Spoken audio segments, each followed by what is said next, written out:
Thank you very much for sharing with us very, very insightful and fascinating the thoughts.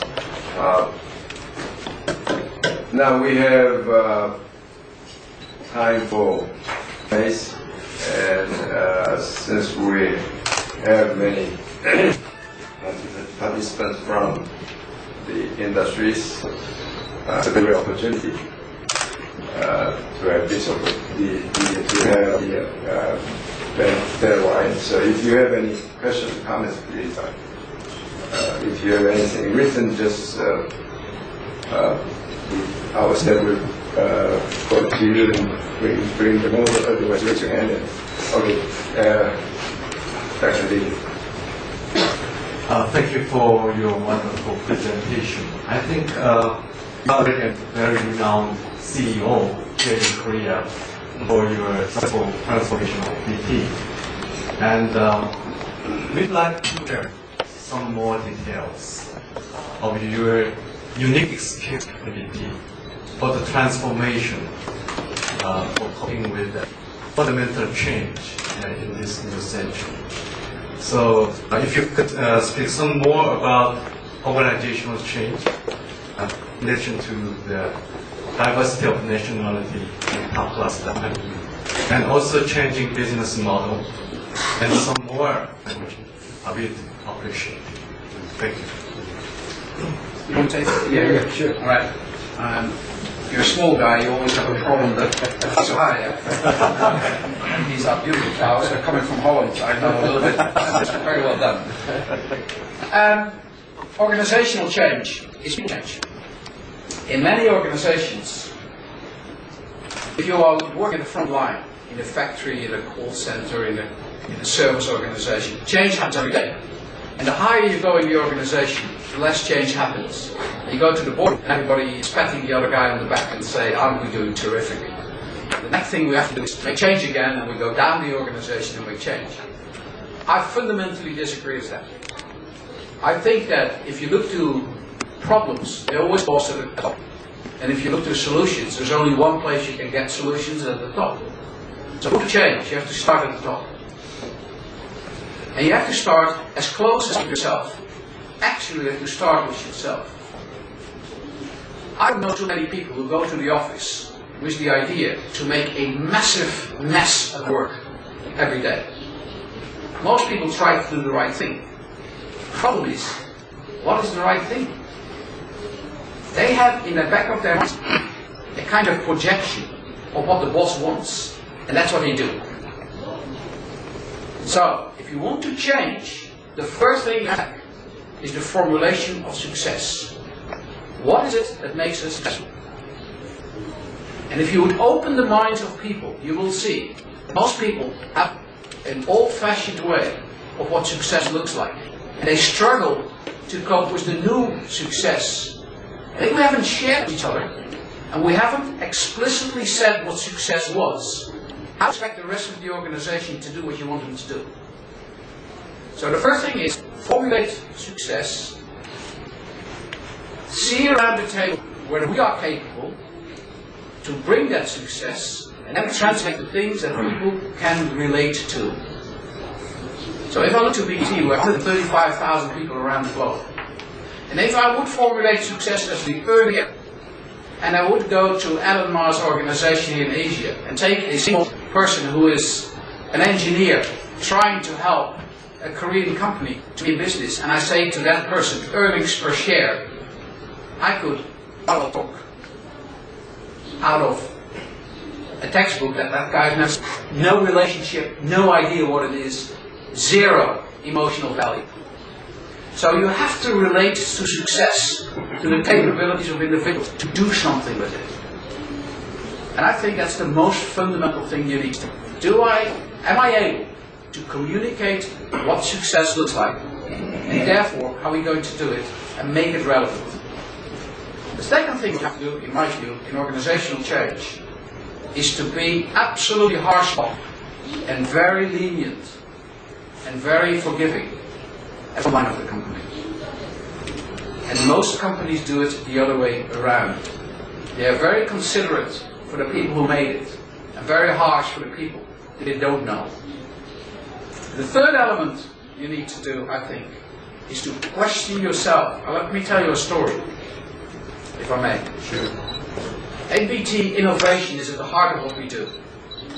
So at the day I thought, you know what I'm going to do? I'm going to invite 800 of our best brains, under 35, put them in a room and be their hero. Big mistake, but I did. So I asked 800 people to come in the room. And I said to them, you are the future of the company, and your ideas is truly important, and absolutely vital for what we do. And I thought, I thought a pretty good speech. Let me offer them something. So I said, I will, for you, help you. You have to tell me what's the biggest hurdle you have in the company. Dead silence in the room. The back of the room, somebody raised hand. Young guy, 25, he stood up.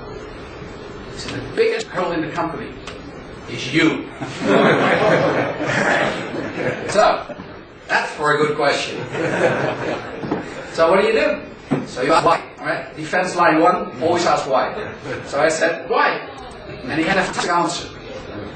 He said, people try to please you in the organization. So, your understanding of what good is a kind of guideline for everybody. How can you dare to, in my head, as a 25-year-old, and you're over 50, how can you judge whether what I have in my mind is good or not? And he was 100% right. So the leader has to have the art of letting go. You set parameters, but I don't take the assumption that only my judgment, whether something will fly or not, is good. Many businesses that I do not understand, we do podcasting. Young people make their own information and share it through pod shows, and I have no idea what it is. To me, it's all, well, let's say I wouldn't spend my time on it. But it's a phenomenal success. So I shouldn't be the yardstick of success. And that art of letting go is, I think, the third important part of leadership. Fascinating. Okay, any other question? Yes, Dr. Lee.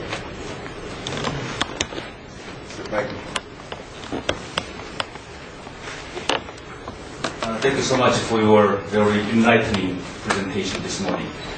Mr. Greenspan, during his FRB chairmanship, praised the U.S. economy by saying that productivity in the U.S. economy improved remarkably by applying IT technology to service sector and then other countries, European, Korea, Japan, they are all lagging behind in using IT technology in the rest of the economy and reaping the benefit by improving their productivity. And this problem is particularly visible in Korea. Korea is very advanced in IT production, in building up IT infrastructure, but our productivity of service sector is very, very low.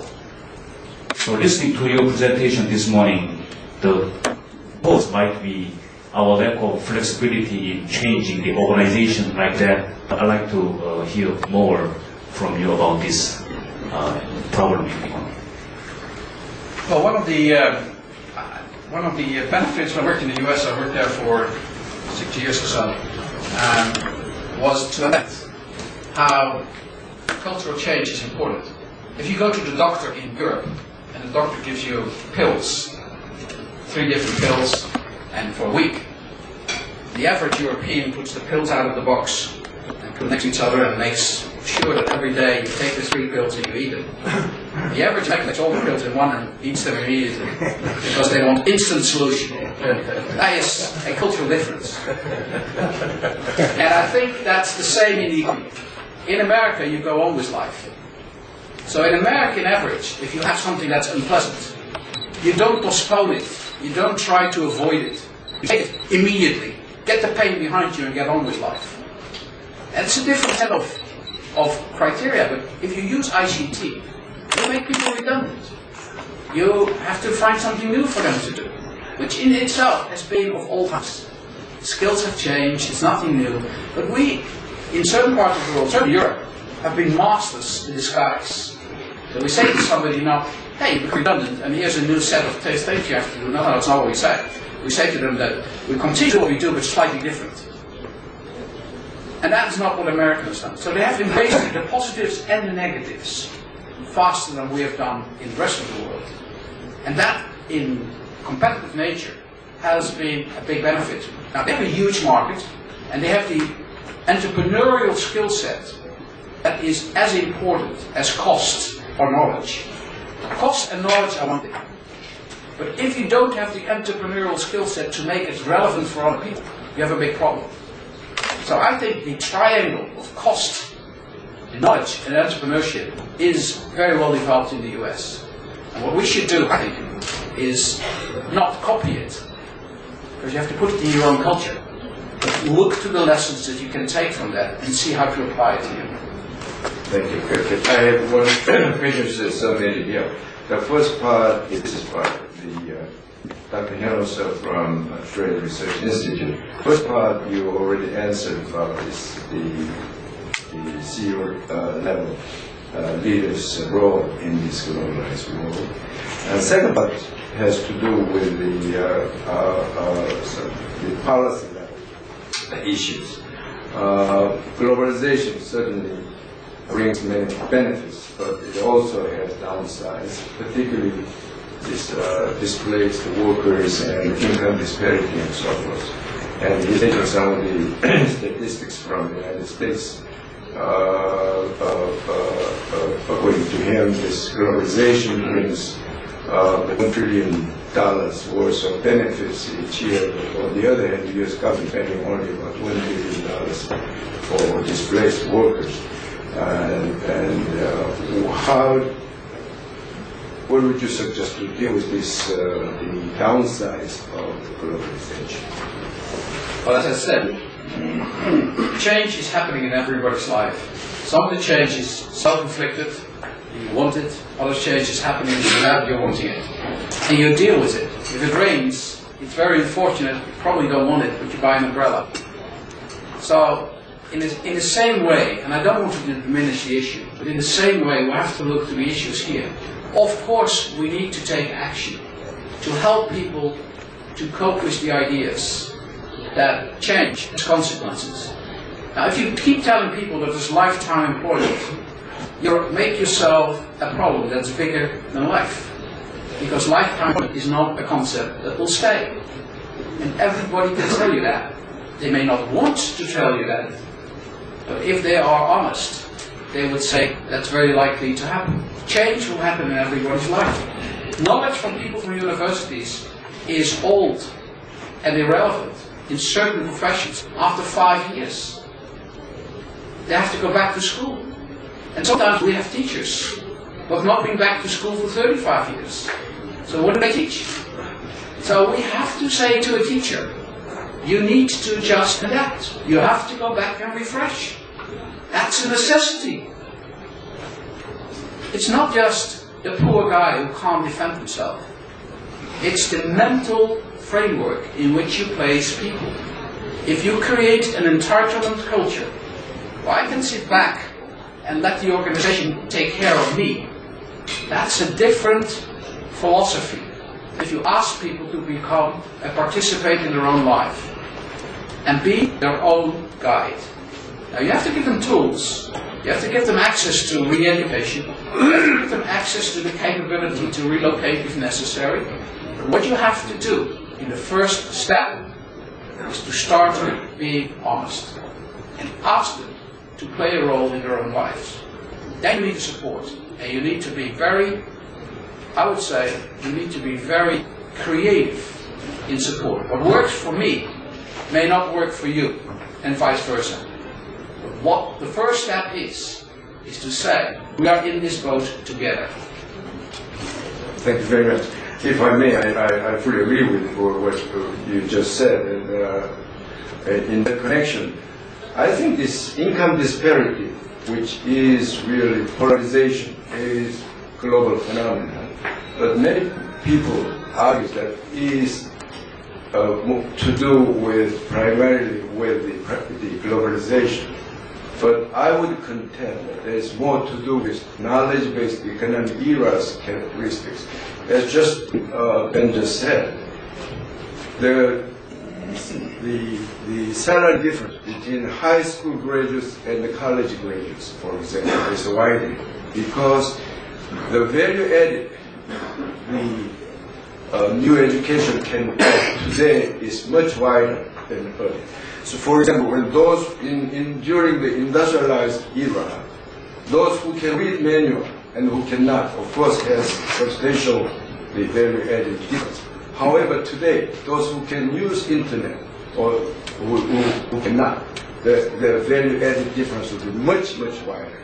So, this knowledge-based economic era tend to have this the income gap even further widening. So the solution is, as Ben just alluded to, education and training and retraining and so forth. So I think those anti-globalizers, they worry that income distribution has to do with globalization. That means you go back to the protectionist and the inward-looking policy. But it is more to do with the knowledge-based economic era we are living in today. So I think once you see from that perspective, the policy prescription can be much different. And I think this important thing is education and training and retraining and giving proper tools to the people. Just Dr.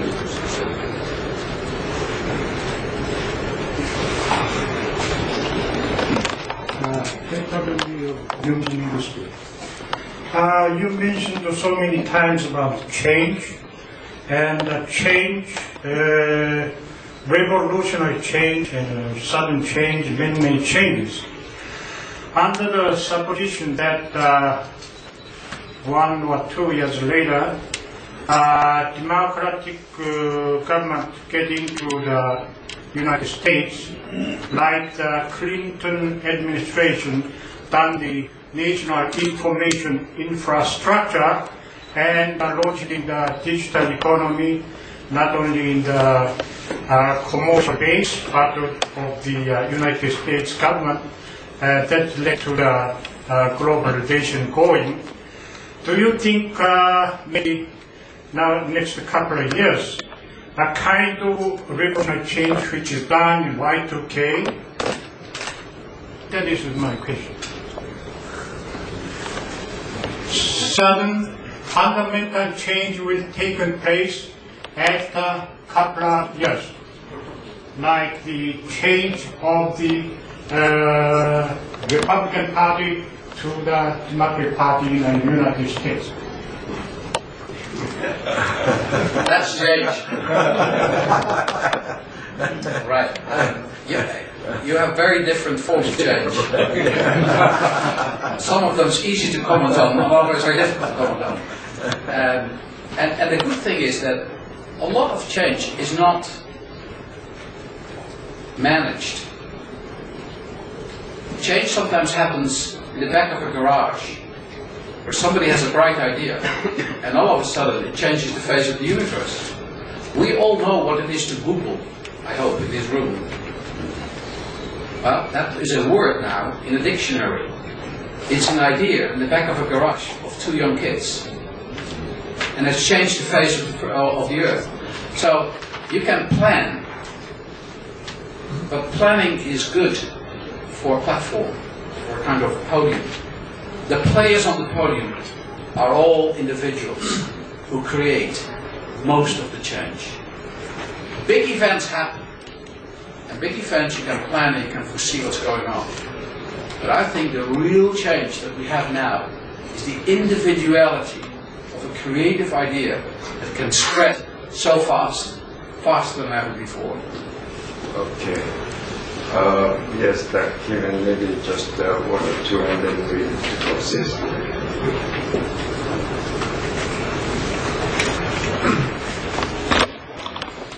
Actually, what I have is not a question, but comments. When you started out at the beginning, that you are going to say something which probably will make us feel more uncomfortable and comfortable, I thought you meant the universal audience representing the universal company.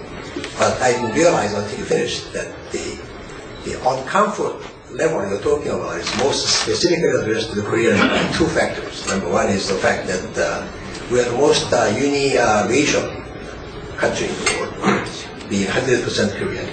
Even Japan is less than 100%, it's 99%. And therefore we are tremendously disadvantaged in that sense, have the multicultural indigenous knowledge. Number two, our traditional development, the recent development is very much top-down, the CEO-driven. And we emphasize why the CEO is important, is very, very important than the total participations. I almost had a question as you started talking about, you said all the mistakes are made in the top and all the improvement can only be made in the top. I was at the same time thinking about the fact that this fundamental change you mentioned came about as a result of the network development, which was most on top of development. As you know better than anybody else, was that opened up the platform, and universal contribution made this happen. With Lucent over the AT&T and IBM had wonderful technology for teleprocessing. They didn't scratch the surface of the world until it became open platform to work. So initially I was struggling in my mind how you could reconcile this top-driven change versus universal participations. But then you answered the question yourself when you came with a wonderful anecdote there at the end, that the top has to open the path for the bottom to contribute the ideas. And I appreciate for your good presentation. Thank you. Yeah, good. Very good. Yeah, I'm not going to force you to make comments or questions. I think Ben has been really busy schedule last few days, as he usually do. Here in Korea again, he will have a few interviews lined up, and then he's going to see many important CEOs and high-level government officials, including Minister of Communication and Information and Communication and stuff. So he has a full day ahead of him. So I think we have to release him at this point. I really appreciate for sharing with us very, very enlightening views. Particularly, he is at the center of the globalization. I think globalization is really a fact of life. It's not reversible. Of course, we had a very good fast globalization, the trend in the early 90s, the 20th century, but it was reversed, and then we ended up with the almost World War II and all this global economic disaster. But this time, the globalization, the nature of globalization, in my view, is quite different than the earlier globalization. So it's almost irreversible. So we have to take it for granted, and we have to get prepared for it. And at company level, of course, at the society level, and the government level. So if you get better prepared, then you will win. Otherwise, you will lose. And one of the reasons why we're having this kind of meeting is to share this kind of people who are in the frontier, share their enlightening views with us, so that we can draw the best the policy implications and at the government level and the strategic implication from the former level, so that we can do well. Korea still has a long way to go in terms of economic development, and so I think we have to very prepare for taking advantage of this globalization, and be prepared for dealing with the downside of globalization. There are downsides, but I think there are more opportunities and more benefits, so we better be ready to take advantage of it. And BT, as I know BT, I don't know much about the company, but it is very, very globalized and leading firm, and which would help the collaborating companies to globalize further and take advantages of the globalization. So I would like to see BT work more for the partners as important so that our economy itself can further organize and prosper.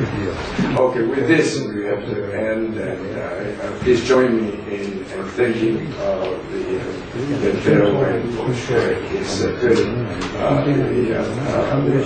illuminating and insightful thoughts.